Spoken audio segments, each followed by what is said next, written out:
What's up, guys? Mitchell Black again here from StrongSide, and I got an amazing shoe review for you. So we do a lot of weightlifting, and you're probably watching this video because you do a lot of weightlifting. So we do a ton of weightlifting at StrongSide, and we always get questions about weightlifting shoes. And weightlifting shoes are super valuable, but they're super expensive. They're probably the most expensive shoe you'll ever buy. So what makes a good weightlifting shoe, and when should you get one, and which one should you get, right? Okay, so I'm gonna make it super simple for you. I've been doing this a really long time. I've been weightlifting a really long time, and when we say weightlifting, we're assuming the sport of weightlifting, so snatch and clean and jerk, right? Olympic weightlifting. And that's probably what you're doing if you're looking for this, all right? Not only would it be weightlifting, but it would be any substrate of weightlifting. So snatch and clean and jerk, or squat, overhead squat, back squat, front squat, anything like that. So I have the Nike Romellos here, and this is what I use. Like, this is my shoe. This is the Nike Romello. And I'm gonna explain to you why you would want a weightlifting shoe first, and then I'll tell you which one to get. So why would you want one? So they do a couple things if you're just doing weightlifting. So first off, I'm not a real big advocate on wearing weightlifting shoes during a WOD if you're like a CrossFitter doing that. I think you should do something more like the Nike Metcon. I think that'll help you out. But if you're saying just weightlifting, like you're coming to a weightlifting class, you want to hit a 1 rep max, you want more stability, whatever, a weightlifting shoe will really benefit you, all right? But what are you looking for? Number one, all weightlifting shoes are going to have a heel riser. That's one of the big things that makes them a weightlifting shoe, is this riser here in the back. When your heel leaves the ground like that, you guys ever remember like old school weightlifting? They'd have you stand on like some plates to get your heels up off the ground. Well, that's kind of what this does, but it makes your ankles more mobile. So what happens is if you're looking at something crazy like a pistol squat, like a single leg squat, that's ankle mobility. Or if you're trying to get deeper into your squat, especially the front squat so you can catch the clean lower, or the overhead squat so you can get more mobility through your shoulders, you're gonna want that heel riser. That's where it comes from. So it pushes the heel up off the ground, giving you greater range of motion in your ankle. So if this was your shin, it could move forward more, and you would be able to get more depth and more power. All weightlifting shoes are super flat, right? They're super flat and they're super hard. The reason for that is there's no translation of inertia or momentum. What happens is when you pull the bar from the ground to do your lift, or even if you're squatting off a rack, at some degree, you are sending energy down, right? So the shoe squishes. So at some degree, you're losing power.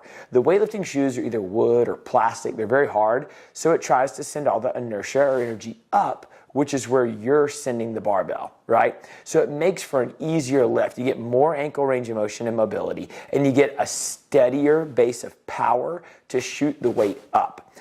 Like I said, I'm not a real big fan of those hybrid weightlifting shoes where it's got a flexy toe where it moves. You don't want this thing moving, dude. Like, you want it super stable, and that's really hard to press, and then it comes right back to normal, right? That's what the shoe is for. You shouldn't have this flimsy, floppy shoe. It is made for support, all right? Now, like I said, they're the most expensive shoes. I don't get any weightlifting shoe. It's super expensive. 160, 180, 200 bucks, something like that. But I'll tell you this, you will never need another weightlifting shoe, ever. The only reason that I got these, I'm gonna tell you right now, the only reason I got these is because I like the way they look. That's it. My other ones were fine. My buddy, I wound up giving them to my buddy. He wanted a pair.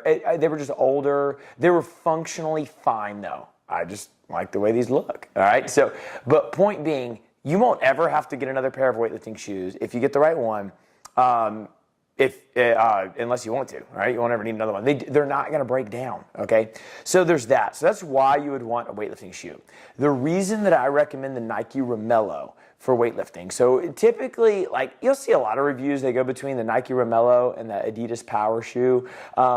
I just don't like the way that the Adi Power or the Adidas Power fits. I feel like it crunches my toes too much. I don't feel like it disperses very well. Side note about the colors, I don't really like the colors, but that doesn't matter. I don't feel as powerful in that. Now, I get it, I'm not an Olympian, but I don't even think that matters. I feel a lot more stable in the Nike Romello. I've worn them all. I've worn the Reebok Classics. Like, I just, if I had to pick a shoe to recommend, it would be the Nike Romello. All right, so there's that. Now, with that being said, if you're going to get this shoe, I would recommend going a half size smaller than the shoe size you typically wear. The reason for that is you don't want this thing moving around. You're getting a really tight shoe, right? Like it has a seat belt pretty much on top of these laces.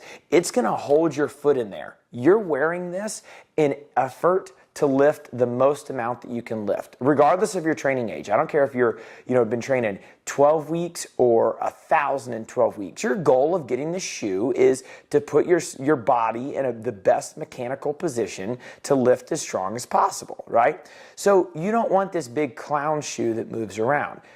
Typically speaking, go a half size smaller and it'll hug you in there, all right? But the Nike Romello does a really good job of staying really flat, staying very rigid so it's not gonna move. It's got a very hard base. And I think it does a really good job. What I really like is like through here in the middle of the shoe that it holds you so tight. What I noticed with like the Adidas Power or the Reeboks or whatever is that it'll hold you tight here and it'll hold you tight here. But because there's not holding you tight in the middle, the heel starts to move and it doesn't make you as sound. I typically notice that a lot in the snatch, but if this front of the toe moves right here, then I notice it in the jerk of the clean and jerk a lot. I see a lot with athletes start moving the barbell forward. If you've ever tried to do a jerk in the clean and jerk and you catch it and you run forward with it to try to save it, assuming the position's good, it's usually that your heel slipping out of the back of your shoe, all right? We see that a lot, if you try to do that in running shoes. Like I said, you can use a Nike Metcon if you're lifting in the WODs and stuff, but I think for just weightlifting, this is gonna be your best bet, all right? I put a link below to where you can get these Nike Romellos, but I would recommend the Romello all the way. Get you a half size smaller than what you typically wear, and this will be the last weightlifting shoe that you'll ever need.